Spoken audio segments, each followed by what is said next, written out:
Hello বন্ধুরা, কেমন আছো সবাই? আশা করছি সবাই নিজের নিজের পরিবারে খুব খুব ভালো আছো, আর আমিও খুব ভালো আছি।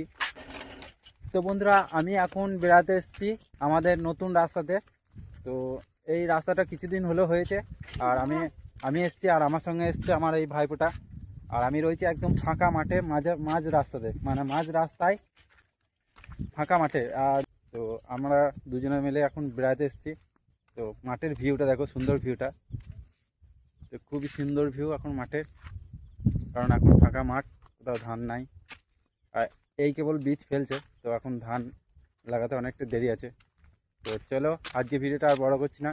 তো আমার ভিডিওগুলো অনেকেই দেখছে, আবার অনেকেই দেখছে না। প্লিজ ভিডিওগুলো পুরোটা দেখো, আর চ্যানেলটাকে সাবস্ক্রাইব করে আমাকে একটু পাশে থেকে সাপোর্ট করো, যাতে আমি একটু এগিয়ে যেতে পারি আর আমার পরিবারের জন্য কিছু করতে পারি। তো প্লিজ, তোমাদের সাপোর্ট ছাড়া আমি কোনো দিন এগিয়ে যেতে পারবো না। তো সাপোর্ট করে যাও। দেখা হচ্ছে আবার নেক্সট ভিডিওতে। টাটা।